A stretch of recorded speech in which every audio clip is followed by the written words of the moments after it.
স্বাগত এশিয়ান দেশ সংবাদে আপনাদের সঙ্গে আছি আমি মিতা মৌসুমী। চলছে বিস্তারিত সংবাদে।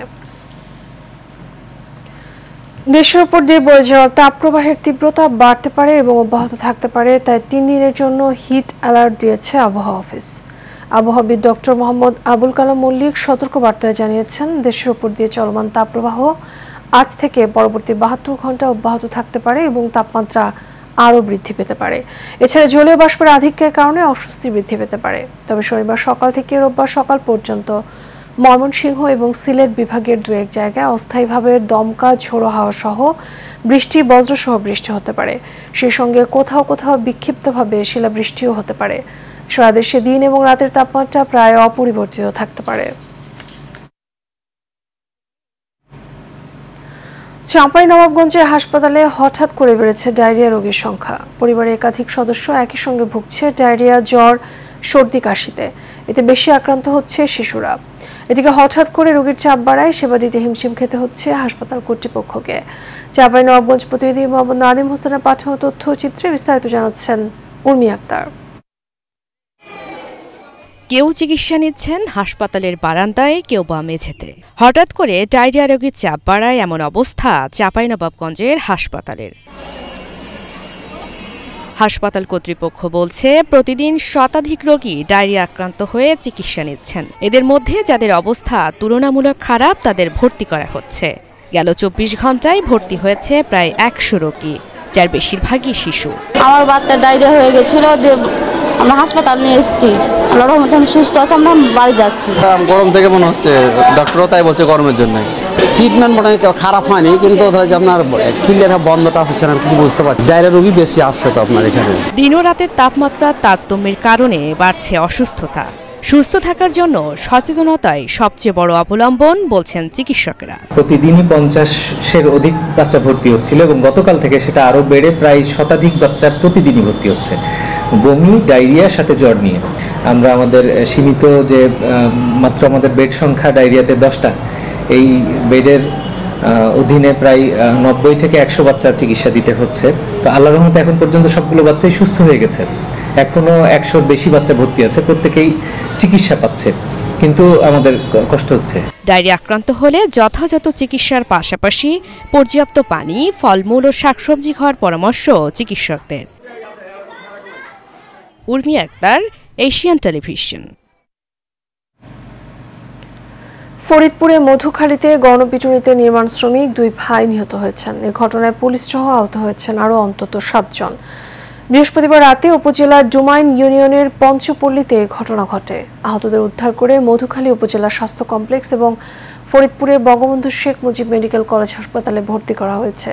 নিহত নির্মাণ শ্রমিকরা হলেন জেলার মধুখালী উপজেলার নোয়াপাড়া ইউনিয়নের ঘোপেরঘাট গ্রামের শাহজাহান খানের ছেলে আশরাফুল খান এবং তার ভাই আসাদুল খান।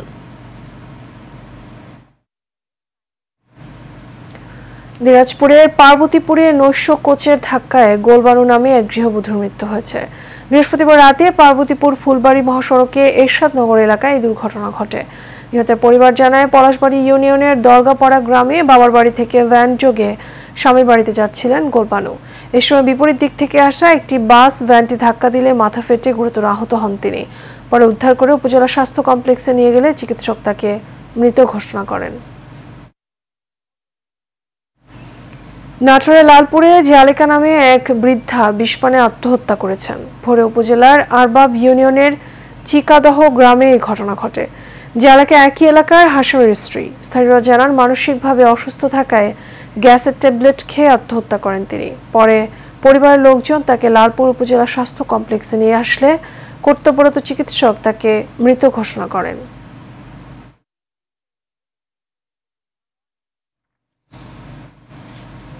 নোয়াখালী হাতিয়ার ভাসানচরে রোহিঙ্গা ক্যাম্পে মোহাম্মদ সুলতান নামে এক রোহিঙ্গা নাগরিককে গলা কেটে হত্যা করেছে দুর্বৃত্তরা। ভাসানচর রোহিঙ্গা ক্যাম্পের 116 নম্বর ক্লাস্টার থেকে পুলিশ তার মরদেহ উদ্ধার করে। নিহত সুলতান ভাসানচর রোহিঙ্গা ক্যাম্পের 78 নম্বর ক্লাস্টারের মৃত মোহাম্মদ আব্দুল আলীর ছেলে। তথ্য নিশ্চিত করেন ভাসানচর থানার উপপরিদর্শক নূর হোসেন। মরদেহ ময়নাতদন্তের জন্য নোয়াখালী জেনারেল হাসপাতালের মর্গে পাঠানো হয়েছে।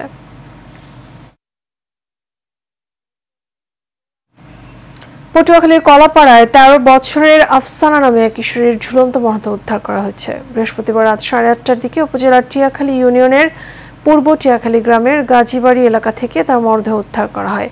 মৃত আফসানা ওই এলাকার নূর সায়েদ শিকদারের মেয়ে। কলাপাড়া থানার এসআই গোলাম মাওলা জানান, নিহতের মরদেহ উদ্ধারের পর আজ সকালে ময়না তদন্তের জন্য পটুয়াখালী মর্গে প্রেরণ করা হয়েছে। সিরাজগঞ্জের শাহজাদপুরে নদী থেকে মোহাম্মদ মোতালেব হোসেন নামে এক বৃদ্ধের মরদেহ উদ্ধার করেছে নৌ পুলিশ। নিহতের স্বজনরা জানায়, জেলার বেলকুচি উপজেলার ধুকুরিয়া বেড়া গ্রামে মোহাম্মদ মোতালেব হোসেন বুধবার বিকেলে বাড়ি থেকে বের হয়ে আর ফিরে আসেনি। পরে আজ সকালে শাহজাদপুর উপজেলার চরনারুয়া করতোয়া নদীতে মরদেহ ভাসতে থাকার খবর ছড়িয়ে পড়লে পরিবারের লোকজন ঘটনাস্থলে এসে মরদেহ শনাক্ত করে। নৌথানার এসআই আরিফুল ইসলাম জানান, খবর পেয়ে পুলিশ নদী থেকে মরদেহ উদ্ধার করে ময়না তদন্তের জন্য সদর হাসপাতালে পাঠায়। তদন্ত শেষে পরিবারের কাছে মরদেহ হস্তান্তর করা হবে।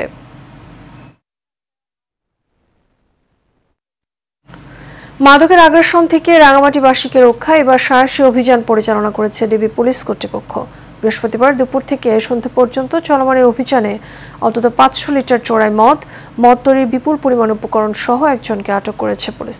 পুলিশ সুপার মীর আবু তৌহিদের দিক নির্দেশনায় অতিরিক্ত পুলিশ সুপার শাহনেওয়াজ রাজুর তত্ত্বাবধানে ডিবি পুলিশের একাধিক টিম নিয়ে বিশেষ অভিযান পরিচালনা করেন জেলা গোয়েন্দা শাখার অফিসার ইনচার্জ মানুষ বড়ুয়া।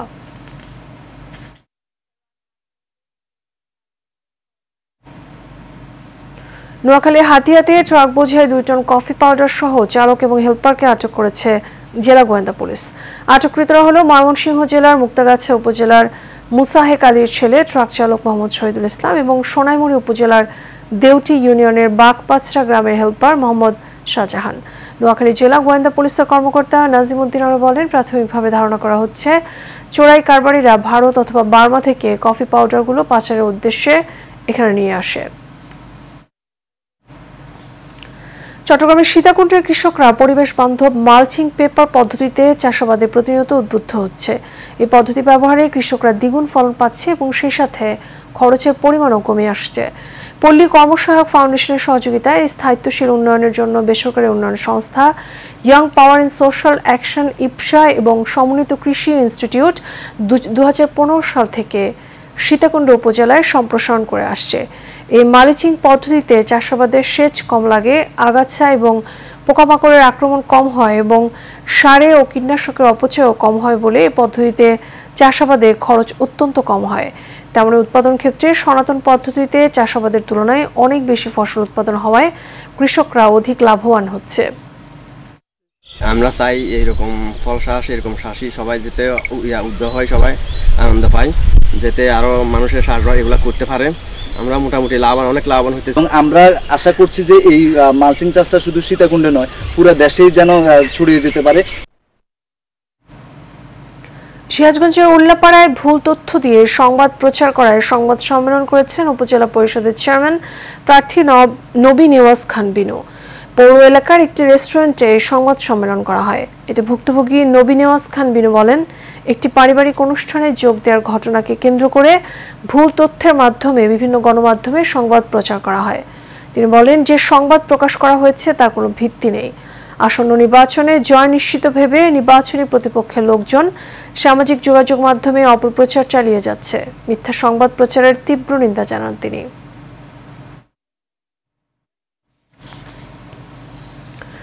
সামাজিক যোগাযোগ মাধ্যমে নারীকে জড়িয়ে আপত্তিকর অপপ্রচার এবং সংবাদ প্রকাশের প্রতিবাদে সংবাদ সম্মেলন করেছেন বরগুনার তালতলী উপজেলার চেয়ারম্যান রিজবিউল কবির জমাদ্দার। দুপুরে উপজেলা চেয়ারম্যানের বাসভবনে এই সংবাদ সম্মেলন অনুষ্ঠিত হয়। রিজবিউল কবির বলেন, সামাজিক যোগাযোগ মাধ্যম ফেসবুকে তথ্য প্রযুক্তির সহায়তায় এডিট করে নারীর সাথে আপত্তিকর ছবি প্রকাশ করে ভাবমূর্তি ক্ষুণ্ণ করা ষড়যন্ত্রে লিপ্ত হয়েছে একটি চক্র। তাই দ্রুত এই চক্রটিকে ধরতে প্রশাসনের দৃষ্টি আকর্ষণ করেন তিনি। এ সময় উপস্থিত ছিলেন বরবগী ইউনিয়ন পরিষদের চেয়ারম্যান আলমগীর মিয়া আলম মুন্সি এবং উপজেলা যুবলীগের আহ্বায়ক মারুফ রায়হান তপু সহ আরো অনেকে। নেত্রকোনার দুর্গাপুরে জেলা পরিষদ সদস্য সুরমি আক্তার সুমির বাসভবনে হামলা এবং প্রাণনাশের হুমকির প্রতিবাদে সংবাদ সম্মেলন অনুষ্ঠিত হয়েছে। দুপুরে উপজেলা সদরের তেরিবাজার এলাকায় নিজ বাসভবনে এই সংবাদ সম্মেলন করেন তিনি। এ সময় সুমি বলেন, বৃহস্পতিবার বিকেলে কতিপয় যুবক তার বাসভবনে অতর্কিত হামলা চালায়। এ সময় তাকে প্রাণনাশের হুমকি দেয় হামলাকারীরা। এ বিষয়ে থানায় একটি লিখিত অভিযোগ দায়ের করা হয়েছে। ময়মনসিংহের ভালুকায় মল্লিকবাড়ি বাজার পরিচালনা কমিটির আয়োজনে সংসদ সদস্য আলহাজ মোহাম্মদ আব্দুল ওয়াহিদকে সংবর্ধনা দেওয়া হয়েছে। পরে আলোচনা সভা এবং লালন গানের আয়োজন করা হয়। এ সময় উপস্থিত ছিলেন সংসদ সদস্য আলহাজ মোহাম্মদ আব্দুল ওয়াহিদ, মল্লিকবাড়ি ইউনিয়ন চেয়ারম্যান আকরাম হোসাইন, আওয়ামী লীগ নেতা ইঞ্জিনিয়ার মহিউদ্দিন সহ আরও অনেকে। বাগেরহাটে কচুয়ায় তরুণদের উদ্যোগে ৬.২ কিলোমিটার ম্যারাথন দৌড় অনুষ্ঠিত হয়েছে। আজ ভোর 6:30টায় কচুয়া উপজেলার 0 পয়েন্ট থেকে চিকিৎসক, সাংবাদিক, পুলিশ সহ বিভিন্ন বয়স এবং শ্রেণী পেশার শতাধিক মানুষ এই ম্যারাথনে অংশগ্রহণ করেন। সাইনবোর্ড কচুয়া সড়কের চরকাঠি নামক স্থান থেকে ঘুরে হাজেরা খাতুন হেলথ কেয়ার চত্বরে এসে একীভূত হন অংশগ্রহণকারীরা। এই ম্যারাথনে একমাত্র খালি পায়ে অংশগ্রহণকারী সুমন নামের এক যুবক প্রথম হয়েছেন। মর্নিং বার্ড নামের তরুণদের সংগঠনটির উদ্যোগে এই আয়োজনে 103 জন প্রতিযোগী অংশগ্রহণ করেন।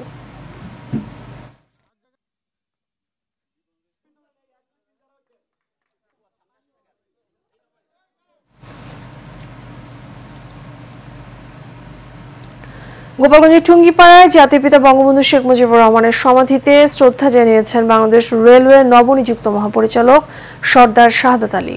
দুপুরে টুঙ্গিপাড়া পৌঁছে জাতির পিতা বঙ্গবন্ধু শেখ মুজিবুর রহমানের সমাধিসৌধের বেদিতে পুষ্পস্তবক অর্পণ করে শ্রদ্ধা জানান তিনি। পরে তিনি পবিত্র ফাতেহা পাঠ করে জাতির পিতা বঙ্গবন্ধু শেখ মুজিবুর রহমান 15 আগস্টের শহীদ এবং মহান মুক্তিযুদ্ধের 30 লাখ শহীদদের রুহের মাগফিরাত কামনায় মোনাজাতে অংশ নেন। এই সময় প্রধানমন্ত্রী শেখ হাসিনার সুস্বাস্থ্য, সাফল্য এবং দীর্ঘায়ু কামনা করেন।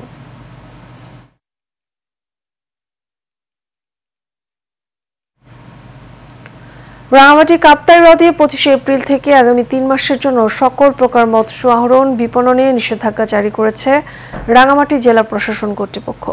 দক্ষিণ পূর্ব এশিয়ার সর্ববৃহৎ কৃত্রিম হ্রদ হিসেবে পরিচিত রাঙামাটি কাপ্তাই হ্রদে দেশীয় মাছের প্রাকৃতিক প্রজনন, কার্প জাতীয় মাছের বংশবৃদ্ধি এবং অবমুক্ত করা মাছের পোনার স্বাভাবিক বৃদ্ধির লক্ষ্যে এই উদ্যোগ নেওয়া হয়েছে। মাছ ধরা বন্ধকালীন সময়ে রাঙামাটির স্থানীয় বরফ কলগুলো বন্ধ রাখার পাশাপাশি কাপ্তাই হ্রদে মাছ ধরার উপর নির্ভরশীল প্রায় 25,000 তালিকাভুক্ত জেলেকে বিশেষ ভিজিএফ কার্ডের মাধ্যমে খাদ্য সহায়তা প্রদান করা হবে।